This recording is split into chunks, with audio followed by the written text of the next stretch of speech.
बचन बाबूजी महाराज भाग चौथा, बचन नंबर 66। आगरा 19 अप्रैल सन 1941। संत मत के अनुसार तौबा, तबर्रा, तिलांजलि और मदे सहाबा पेशतर के बुजुर्गों ने जो चीजें जारी की थीं वे बेमतलब नहीं थीं।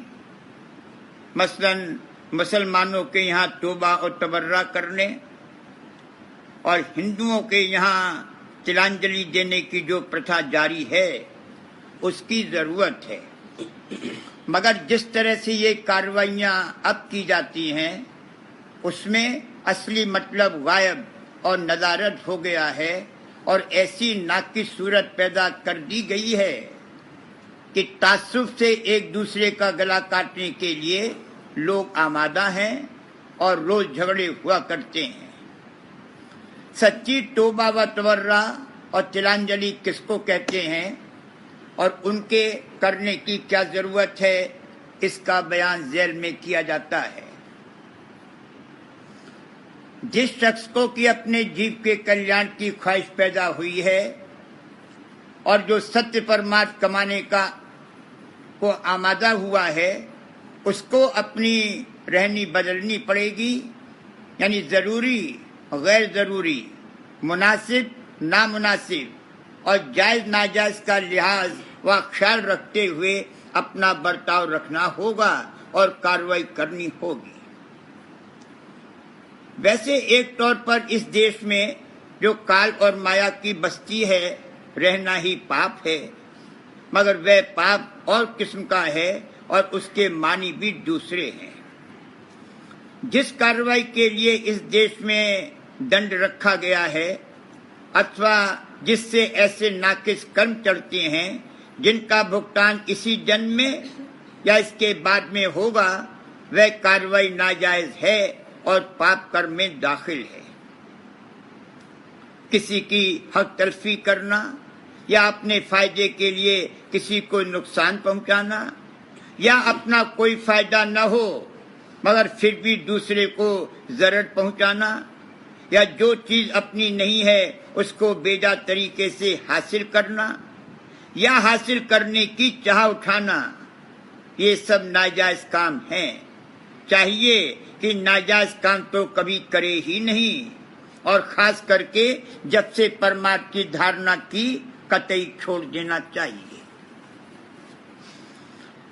जिस खानदान या कुटुंब में जन्म हुआ है उसकी हैसियत के मुताबिक या जो हैसियत दुनिया में पैदा हो गई है उसके मुताबिक अपना व अपने लड़के वाले व कुटुंबी जिनका भार बोझ अपने सिर पर है उनका पालन पोषण करने के लिए जायज तरीके से हक व हलाल का ख्याल रखते हुए रोजी कमाना और उसके मुतालिक सब कामकाज करना जरूरी और मुनासिब है।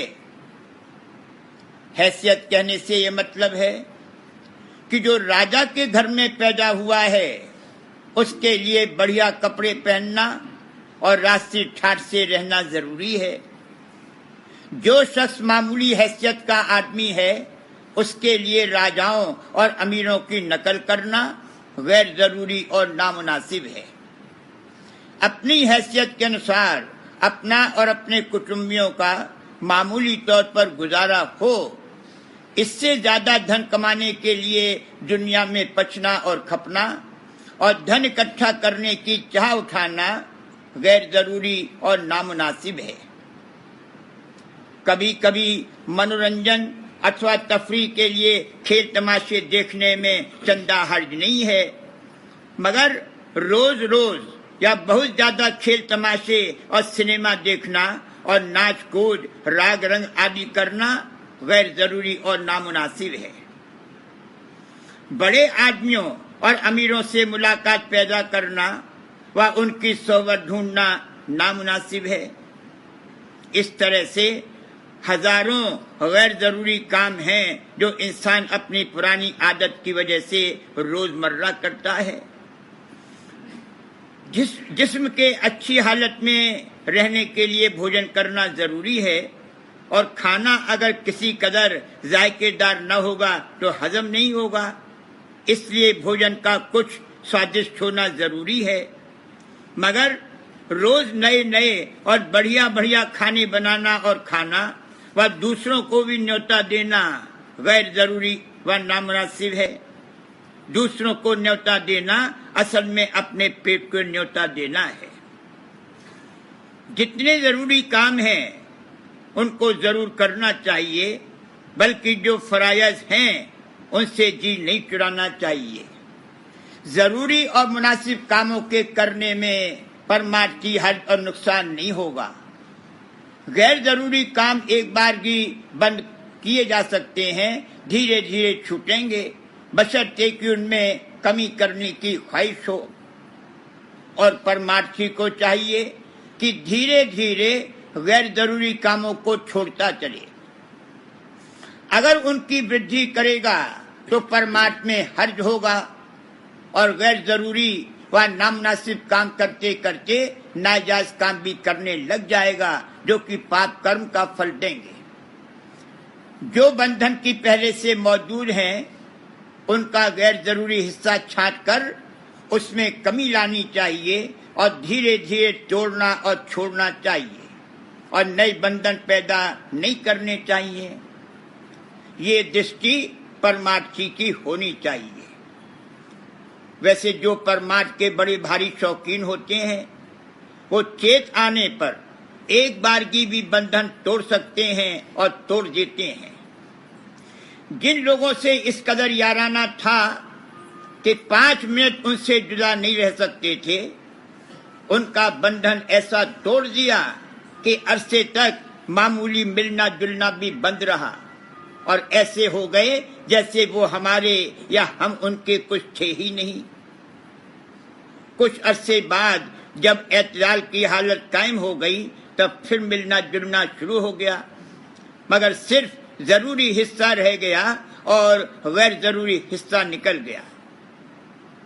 ये दशा परमार्थ के एक बड़े भारी संस्कारी की थी। हर एक जीव इस तरह से नहीं कर सकते हैं। उनके लिए कहा गया है कि धीरे धीरे करो, मगर करना जरूर पड़ेगा। जहां जहां गैर जरूरी और नामुनासिब बंधन हैं, और जिन जिन गैर जरूरी और नामुनासिब कामों के करने की आदत पड़ी हुई है, उन सबको छोड़ना पड़ेगा। अगर न छोड़े जावेंगे तो वे परमार्थ में विघ्न कारक होंगे। परमार्थ में तवज्जो नहीं आएगी। परमार्थ की कार्रवाई के लिए वक्त नहीं निकल सकेगा। परमार्थ अंतर्मुख कार्रवाई है। उनका रुख बहिर्मुख होने से वे अपनी ओर खींचेंगे, अंतर में कैसे लगेगा। इसलिए उनको अपने जीव के कल्याण के कार्य में विघ्न कारक समझकर उनसे तौबा करनी पड़ेगी। अगर पुरानी आदत के कारण फिर उन बंधनों में बरतना पड़े और उन गैर जरूरी और नामुनासिब कामों को करना पड़े, तो अंतर में मालिक के आगे शर्मिंदा होकर दीनता पूर्वक माफी मांगनी चाहिए। सच्चे दिल से पछतावा करना चाहिए और प्रण करना चाहिए कि हम आइंदा इनमें न बरतेंगे या इनको न करेंगे। ये संत मत के अनुसार सच्ची तौबा है। रोज रात को सोते वक्त पढ़ने के लिए गुरु में गुनहगार अति भारी ये शब्द रखा गया है। सुबह के लिए करत हूँ पुकार आज सुनिए गुहार, ये शब्द है। सुबह उठे तो मालिक से प्रार्थना करनी चाहिए कि अंतर में अपने चरणों में प्रेम प्रीत बख्शिए और दर्शन दीजिए और दया कीजिए कि गुनाह न बने। रात को सोने लगे तो दिन में क्या क्या काम किए हैं और क्या क्या गुनाह सरजद हुए हैं, उनकी याद करके मालिक के रूबरू पछतावा और तौबा करनी चाहिए।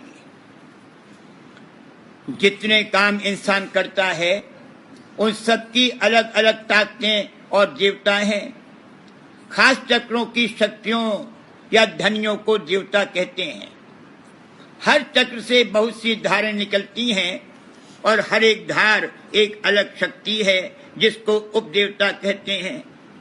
इस तरह से देवता, उपदेवता, गण आदि बहुत से हैं।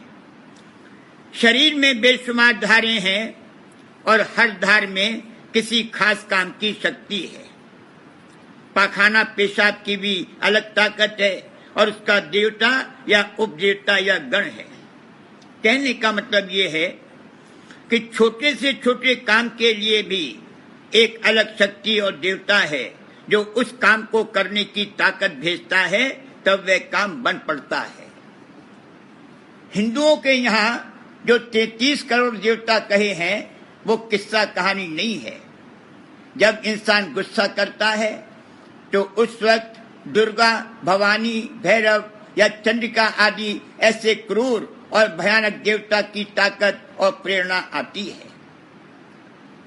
किसी खास चक्र या धार को विधि पूर्वक जगाया जाए तो उसका देवता सिद्ध हो जाएगा और जिस तरह का वह देवता है उसी तरह की रगबत, नफरत और स्वभाव पैदा हो जाएगा।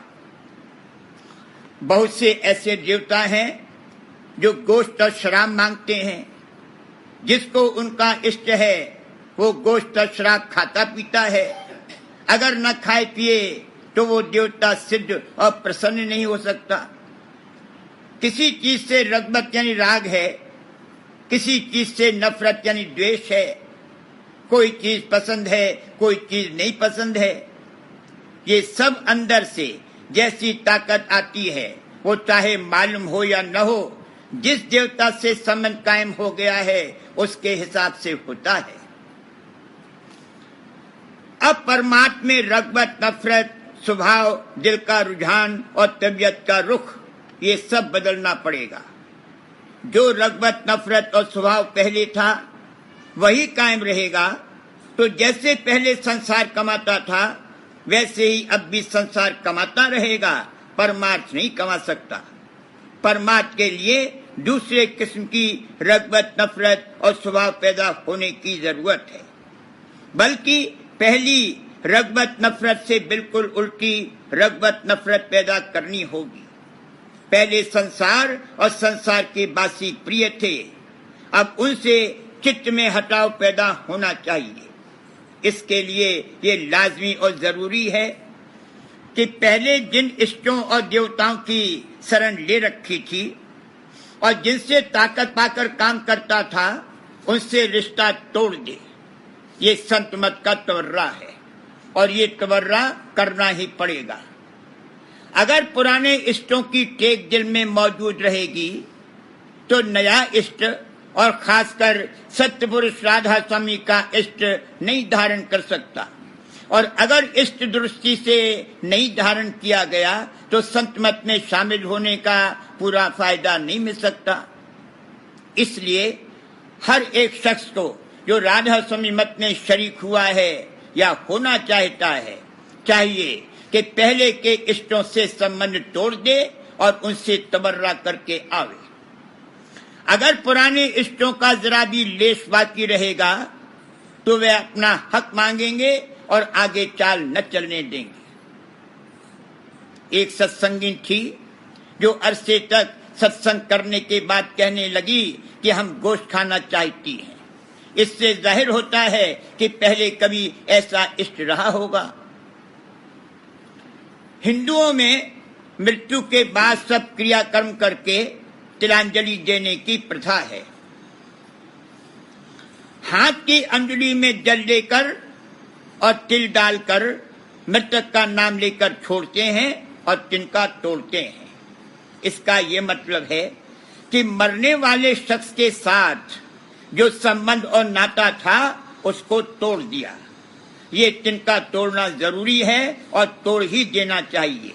न तोड़ने में मरने वाले का और जो मौजूद हैं दोनों का परमार्थी हर्ज और नुकसान है। इसी तरह से जब संत मत में दाखिल हो और सत्य पुरुष राधा स्वामी का इष्ट धारण करे तब पुराने इष्टों और अटक भटक वगैरह सबको तिलांजलि दे देनी चाहिए। इस तबर्रा या तिलांजलि से ये मुराद नहीं है कि पिछले संत साध महात्मा व पीर पैगंबर वगैरह की बेअदबी या निंदा की जावे या उनके वचन वाणी और ग्रंथों वगैरह की बेकदरी की जावे। सिर्फ इतनी जरूरत है कि उनमें से इस भाव को हटा लेना चाहिए कि वे हमारे मुक्तिदाता हैं। विश्वास पैदा हो जाना चाहिए कि उनसे अब हमको नजात नहीं मिल सकती। हमको मुक्ति और मोक्ष हमारे वक्त के सद्गुरु से ही मिलेगी।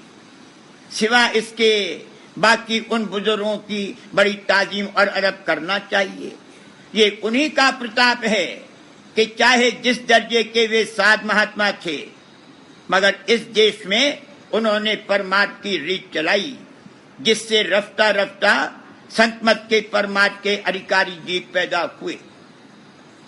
उनके वचन वाणी और ग्रंथों से हिदायत और गवाही ली जा सकती है, और ये उन्हीं की बदौलत है कि उनको पढ़ पढ़कर जीवों में परमार्थ का शौक पैदा हुआ।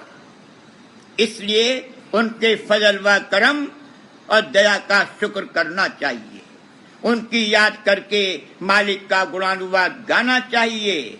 ये संत मत के मुताबिक मदे सहाबा है।